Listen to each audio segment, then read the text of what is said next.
लगेंगे और इस पूरे क्षेत्र के नौजवानों के लिए नौकरी मिलेगी, रोजगार मिलेगा। यहां पर लोगों को अच्छे काम मिलेंगे। ढेर सारी योजनाएं केंद्र और राज्य सरकारें बना रही हैं, चाहे मध्य प्रदेश की सरकार हो चाहे उत्तर प्रदेश की सरकार हो, अंतर कोई नहीं। जब एक जैसी पार्टी की सरकारें हैं, चाहे वह मध्य प्रदेश में हो या उत्तर प्रदेश में, एक जैसी भाव और भंगिमा के साथ जनता जनार्दन की सेवा करना उनका लक्ष्य है और उसी के साथ हम कार्य कर रहे हैं।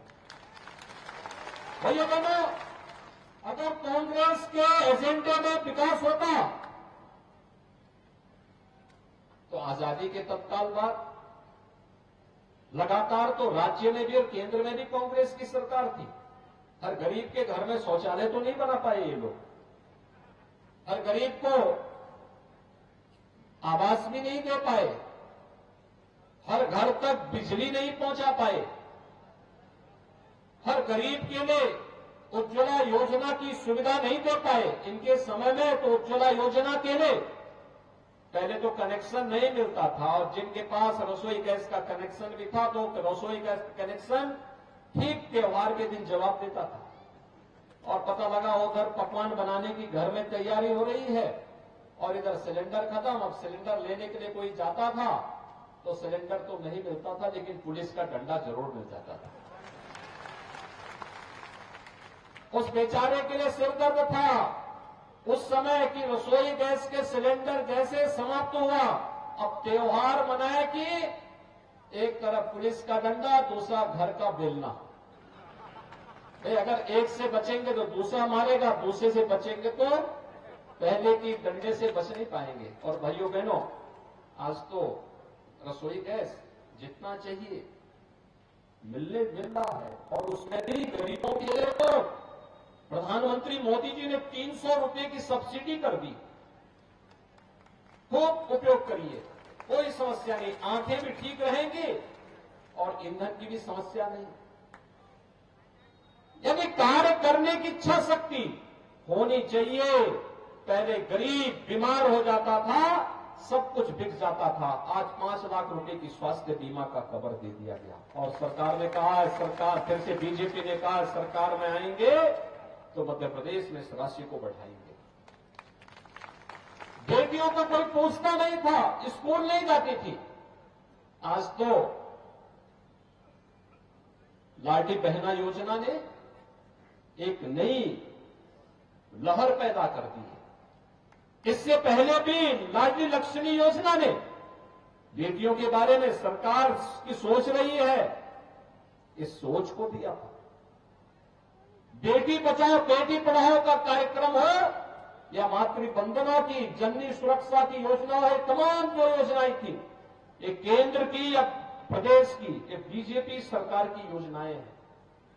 भाइयों बहनों, इसमें तो मैं बताऊं कौन सी कांग्रेस की योजना? कांग्रेस की कोई योजना नहीं। कांग्रेस विकास की योजना भी नहीं दे पाई थी, कांग्रेस लोक कल्याणकारी योजनाएं भी नहीं दे पाई थी। कांग्रेस के समय में छवि भी देश और प्रदेश की अच्छी नहीं बन पाई थी और कांग्रेस हमारी आस्था के साथ भी खिलवाड़ करती थी। मैं पूछना चाहता हूं भाइयों बहनों, मुझे कल एक चित्र देख करके एक संतुष्टि हुई कि राहुल जी केदारनाथ की यात्रा में गए हैं। ये चीजें क्या है?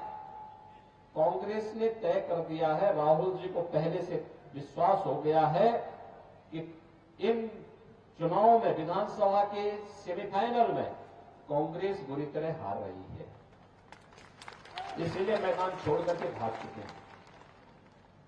दूसरा, केदारनाथपुरी को प्रधानमंत्री जी ने एकदम नया केदारनाथ बसा दिया। भगवान केदारनाथ जी की उस भव्य धाम को एक नया स्वरूप दे दिया।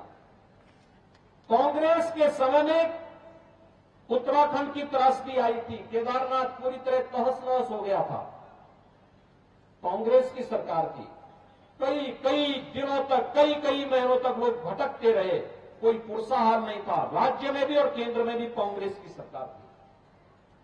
तब मोदी जी गुजरात के मुख्यमंत्री थे और मोदी जी ने तब कहा था कि भाई हमें मौका दीजिए, हम वहां सेवा का कार्य करना चाहते हैं। कांग्रेस ने परमिशन नहीं दी थी और मोदी जी को जैसे अवसर मिला, उत्तराखंड और केंद्र दोनों सरकारों ने मिलकर के आज केदारनाथ को एक भव्य स्वरूप दिया है। और मुझे अच्छा लगा कि राहुल जी अपने संकट के समय उसी केदारनाथ जी में रह करके भगवान केदारनाथ से प्रार्थना कर रहे हैं कि भगवान एक तो गया, लेकिन आने वाले समय में क्या होगा। केदारनाथ पुरी का पुनरोद्धार हो गया। काशी में काशी विश्वनाथ धाम, कितने लोग गए हैं इधर काशी में? काशी विश्वनाथ धाम देखा ना? अच्छा लगा ना? कितना बड़ा भव्य बन चुका है। और मुझे एक बात बताइए, अयोध्या कितने लोग गए? अयोध्या में भगवान राम का मंदिर बन रहा है ना, कोई संदेह तो नहीं है ना? और मैं एक और बात बता देता हूं, 22 जनवरी को प्रधानमंत्री जी अयोध्या में रामलला को उनके भव्य मंदिर में 500 वर्षों बाद दिखाने जा रहे हैं।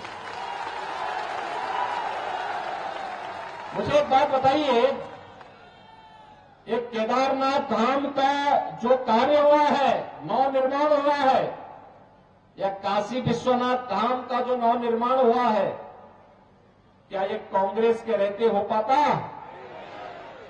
और अयोध्या में रामलला के मंदिर की समस्या का समाधान क्या कांग्रेस ही कर पाते क्या? ये कभी नहीं करते, क्योंकि ये तो स्वयं में समस्या है। कांग्रेस स्वयं में समस्या है।